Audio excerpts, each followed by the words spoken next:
ओम शांति। प्रातः मुरली बाप दादा मधुबन।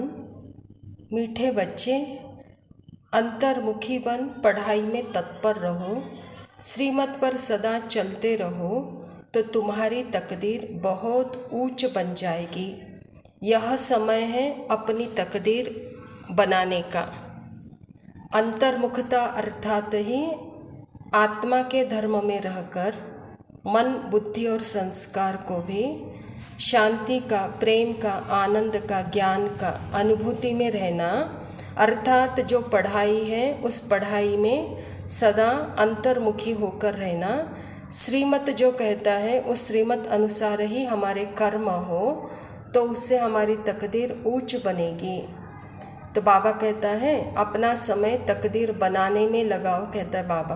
प्रश्न है, तुम बच्चों की ऊंची तकदीर कौन सी है जिसके आधार पर तुम सारे सृष्टि की तकदीर को जान लेते हो? उत्तर है स्वदर्शन चक्रधारी बनना। यह है सबसे ऊंचे ते ऊंची तकदीर।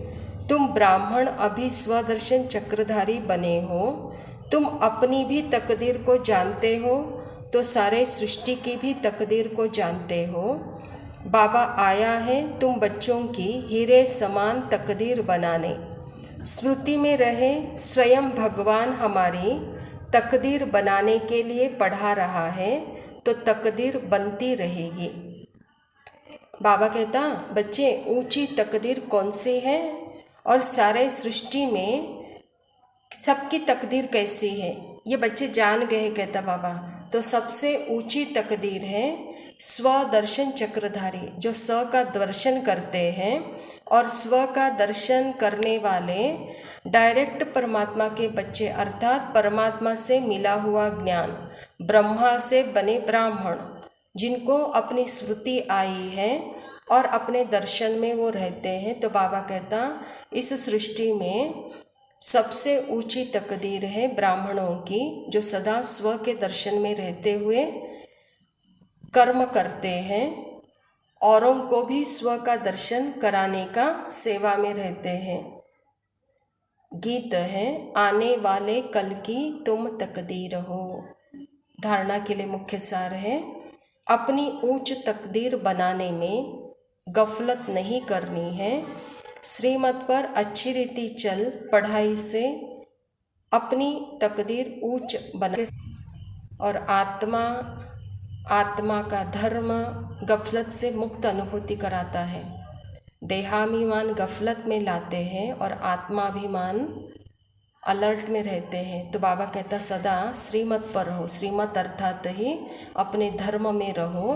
ये श्रीमत की पालना करते पढ़ाई से अपनी तकदीर ऊंच बनाओ, कहता बाबा। प्राणेश्वर बाप के याद में रहो। सबको प्राण दान देना है, सबके प्राण बचाने हैं, किसी को भी दुख नहीं देना है। परमात्मा आकर के प्राण दिया है, अर्थात आत्मा का परिचय परमात्मा ने हम बच्चों को दिया है। तो जैसे हमारे प्राण जागृत हो गए, मेरे में प्राण आ गया, तो हर आत्मा को आत्मा की स्मृति दिलाना, अर्थात उनके प्राण बचाना। तो परमात्मा भी कहता बच्चे यह सेवा में लगे रहो, किसी को भी देहाभिमान में आकर दुखी नहीं होना, न दुख देना है, कहता है बाबा। वरदान है मालिकपन की स्थिति में रह, प्रकृति द्वारा सहयोग की माला पहनने वाले प्रकृति जीत आत्मा भव। प्रकृति आप मालिकों का कब से आह्वान कर रही है। चारों ओर प्रकृति के तत्व हलचल करेंगे, लेकिन जहाँ आप प्रकृति के मालिक होंगे वहाँ प्रकृति दासी बन सेवा करेगी। सिर्फ आप प्रकृति जीत बन जाओ तो प्रकृति सहयोग की माला पहनाएगी। जहाँ आप प्रकृति जीत ब्राह्मणों का पांव होगा, स्थान होगा, वहाँ कोई भी नुकसान नहीं हो सकता। तूफान आएंगे, धरती हिलेगी, लेकिन बाहर सूली होगा और यहाँ कांटा। सभी आपके तरफ स्थूल और सूक्ष्म सहारा लेने के लिए भागेंगे। प्रकृति को चैतन्य करने वाली शक्ति है, एक आत्मा की और दूसरी परमात्मा के। तो आत्मा परमात्मा के स्मृति में रहने वाले ही प्रकृति जीत है, प्रकृति उनकी दासी है। यानी प्रकृति उनकी दासी बन करके सदा सहयोग देती रहेगी। और जहाँ प्रकृति जीत आत्माएं हैं वहाँ कोई नुकसान भी है तो भी वो, जैसे बाबा कहता, सूली से जैसे काटा अनुभव करेंगे, कहता है बाबा। स्लोगन है, अलौकिक सुख व मनरस का अनुभव करना है तो मन मनाभव की स्थिति में रहो। सदा मन परमपिता परमात्मा के साथ लगा रहे तो सदा सुख का, अलौकिकता का अनुभव करते रहेंगे। ओम शांति।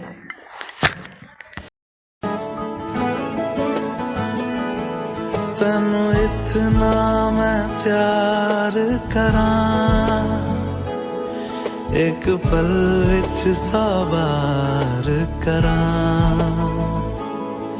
तू जावे जे मैनू छड़ के, मौत दा इंतजार करां। कि तेरे लिए दुनिया छोड़ दी है, तुझ पे ही सांस आके रुके। मैं तुझको कितना चाहता हूँ ये तू कभी सोच ना सके। तेरे लिए दुनिया छोड़ दी है, तुझ पे ही सांस आके रुके।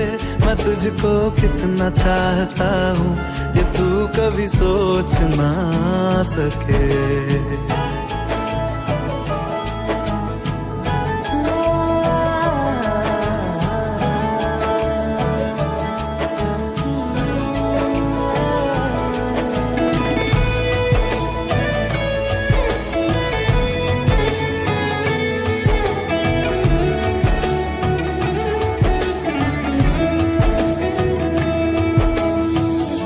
कुछ भी नहीं है ये जहां,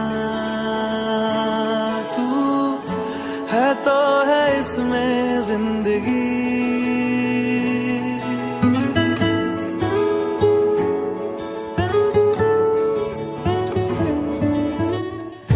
कुछ भी नहीं है ये जहां, तू है तो है इसमें जिंदगी। अब मुझको जाना है कहाँ के तू ही सफर है आखिरी। कि तेरे बिना जीना मुमकिन नहीं, न देना कभी मुझको तू फासले।